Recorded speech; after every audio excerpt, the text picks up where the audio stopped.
Hello everyone, this is doctor Mrinalini Manoj. I am an embryologist और मैं हमेशा आपके साथ हेल्थ रिलेटेड इंफॉर्मेटिव वीडियोस लेके आती हूँ। आज हम आईवीएफ लैब से डायरेक्टली आपके लिए वीडियो लेके आ रहे हैं। अगर आवाज समझने में कोई दिक्कत आ रही है तो मुझे कमेंट सेक्शन में जरूर बताइएगा ताकि उस चीज को हम अगले वीडियो में इम्प्रूव कर सके। आज हम एक पेशेंट के रिपोर्ट के बारे में बात करेंगे जिसमें हमने दिया था एग्लूटिनेशन प्रेजेंट। जी हाँ, सबसे पहला सवाल पेशेंट की तरफ से आया कि जब मैंने आपको कंटेनर में सैंपल निकाल के दिया तो ऐसा तो मुझे उसमें कुछ नहीं दिखा, आपने क्या रिपोर्ट में लिख दिया है ये। तो सबसे समझने वाली बात यह है कि ये जो एग्लूटिनेशन होता है या फिर जो भी रिपोर्ट हम आपको सीमेन के बारे में देते हैं तो वो सारी चीजें माइक्रोस्कोपिक ऑब्जर्वेशन के बाद ही आपको दी जाती है। वो चीजें आपको खुली आंखों से कभी नहीं दिखती है। जी हाँ, मेरे पीछे यहाँ पे एक जो माइक्रोस्कोप आपको दिख रहा होगा, तो उस माइक्रोस्कोप के अंदर हम जब आपका सीमेन सैंपल ऑब्जर्व करते हैं तो उसके बाद ही उस चीज को हम आपकी रिपोर्ट में लिख के देते हैं। तो ये चीजें खुली आंखों से नहीं दिखती है। Agglutination almost under 200x 400x magnification के अंडर देखा जाता है और उसी के बाद आपको रिपोर्ट में दिया जाता है।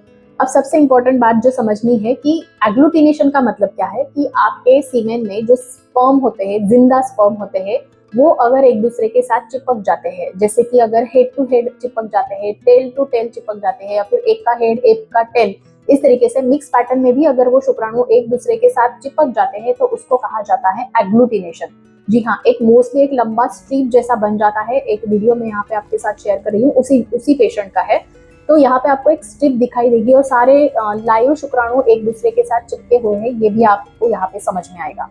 और एक इम्पॉर्टेंट बात मैं आपको यहाँ पे शेयर कर रही हूँ, जब ये चिपके हुए लाइव शुक्राणु में जब उनका जो हेड पोर्शन होता है, सिर का भाग, वो अगर शेकी मूवमेंट दिखा रहा है तो उस चीज को इम्यूनोलॉजिकल कॉज फॉर इनफर्टिलिटी ऐसा भी कहा जाता है। इस चीज को भी हम आगे समझेंगे, वीडियो में आखिर तक बने रहिए।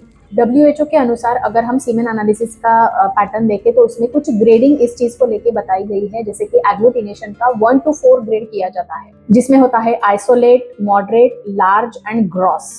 अगर 10 से कम लाइव शुक्राणु एक दूसरे के साथ चिपके हुए हैं तो उसे कहा जाता है आइसोलेट एग्लूटिनेशन। अगर 10 से 50 नंबर तक लाइव शुक्राणु एक दूसरे के साथ चिपके हुए हैं और बाकी शुक्राणु मूविंग है, फ्री मूविंग है, तो उसे कहा जाता है मॉडरेट एग्लूटिनेशन। अगर 50 से ज्यादा लाइव शुक्राणु स्पर्मेटोजोआ एक दूसरे के साथ चिपक गए हैं और बहुत ही थोड़े फ्री मूविंग लाइव स्पर्मेटोजोआ है तो उसे कहा जाता है लार्ज एग्लूटिनेशन।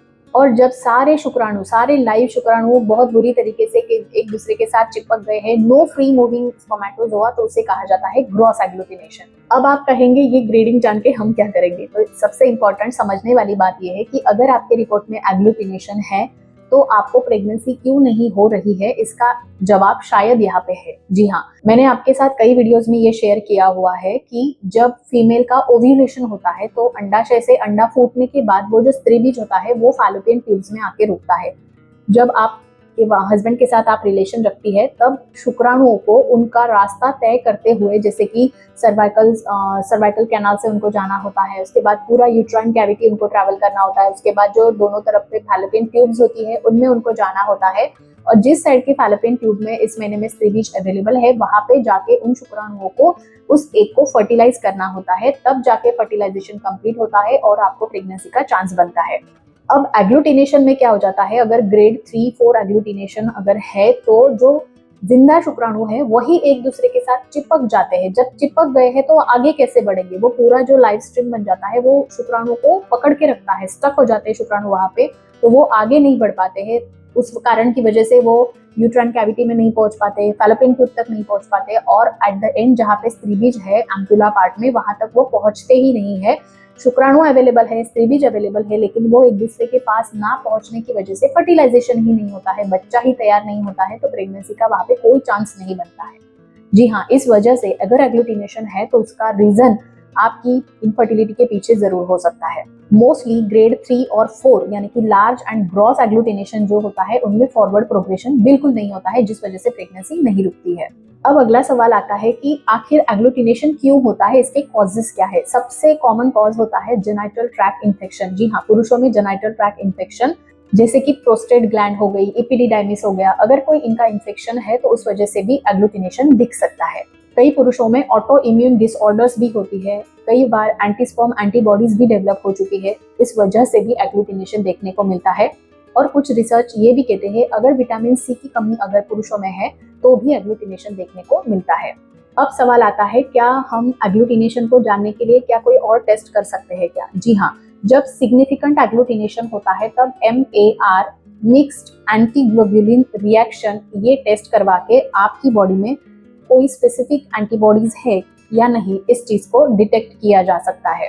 अब सवाल आता है, अगर आपके केस में एग्लूटिनेशन रिपोर्ट आपके सीमेन एनालिसिस में दिया गया है तो क्या आपने इसका ग्रेडिंग जाना है, और अगर ग्रेडिंग है तो उसके अकॉर्डिंगली आपको क्या ट्रीटमेंट दिया गया, ये बहुत ज्यादा जरूरी हो जाता है। मुझे कमेंट सेक्शन में जरूर बताइएगा अगर किसी के रिपोर्ट में एग्लूटिनेशन प्रेजेंट है या फिर एग्लूटिनेशन सीन ऐसा देखा गया है। अगर आपके केस में ग्रेड 1 और ग्रेड 2 का एग्लूटिनेशन दिखाई देता है तो आपके रिपोर्ट में आपके केस में IUI के द्वारा भी आपको प्रेगनेंसी का चांस आपके डॉक्टर्स जरूर दे सकते हैं, या फिर आपके रिपोर्ट में अगर MAR टेस्ट पॉजिटिव आता है तो उसके अकॉर्डिंगली आपको ट्रीटमेंट दिया जाता है। अगर कोई इन्फेक्शन है तो उसके अकॉर्डिंगली ट्रीटमेंट दिया जाता है और बाद में आपको आपकी प्रेगनेंसी की तरफ आपको बताया जाता है कि आपको क्या करना चाहिए। अगर आपका ऐसा कोई भी रिपोर्ट है तो कमेंट सेक्शन में मुझे जरूर बताइएगा। अगर आपके सीमेन एनालिसिस के रिपोर्ट में और कोई ऐसा टॉपिक है या फिर ऐसा कोई रिपोर्ट आपको दिया गया है जिसको आप समझ नहीं पा रहे तो कमेंट सेक्शन में जरूर लिखिएगा, उस पर भी हम एक वीडियो जरूर लेके आएंगे। चलिए मिलते हैं हमारे अगले वीडियो में, तब तक के लिए अपना ख्याल रखिए, स्वस्थ रहिए और हमेशा हमारे साथ जुड़े रहिए, बिकॉज हेल्थ इज हियर। नमस्कार।